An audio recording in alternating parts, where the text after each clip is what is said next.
Young people, November 2015 was the last time I officially went out in field service.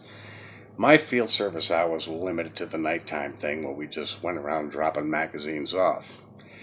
I already discussed in a previous video what I was doing, doctoring up the magazines, revealing the kept secrets of the organization, so that didn't bother me too much.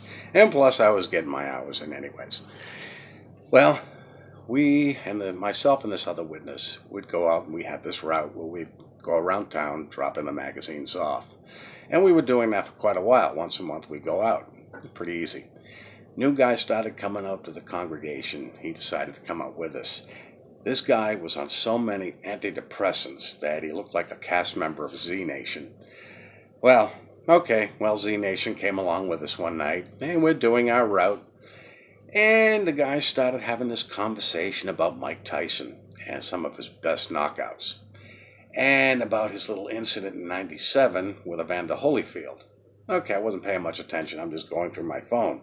But it reminded me of this woman I seen with unbelievable technical prowess, Ronda Rousey.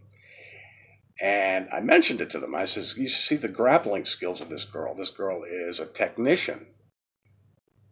All of a sudden, total silence. Z Nation in the back, he's like, brother, as Jehovah's Witnesses, we don't like to talk about violence. And the idiot next to me is like, that's right. We hate what Jehovah hates. We abhor violence. Did I miss something in the conversation? Were you not just talking about Mike Tyson and his famous knockouts? Not to mention his incident where he was dining on Evander Holyfield's head. Well, this was nothing new. I was often stifled in the middle of conversations, which is why I really didn't like to talk to Jehovah's Witnesses so much, but I was kind of ticked off that I was cut off like that.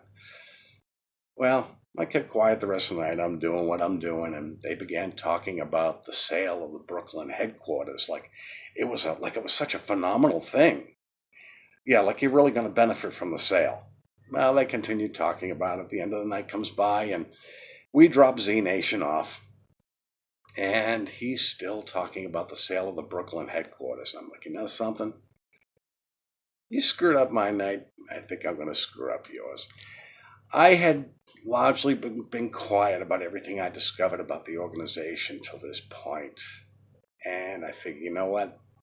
I'm going to drop a bomb. He's continuing talking about the sale of the headquarters again, like it's such a phenomenal thing. And personally, I really couldn't care less one way or the other. As who cares? It's not going to benefit you one way or the other. Well, he drops me off, and as I'm getting out, I says to him, you know the real reason that Watchtower was probably selling the Brooklyn headquarters? And he looks at me like, why? And I says, probably to largely pay for the child abuse lawsuits all over the world. He kind of looked at me real confused. I really didn't know where I was going with that, but I says, you have a good night.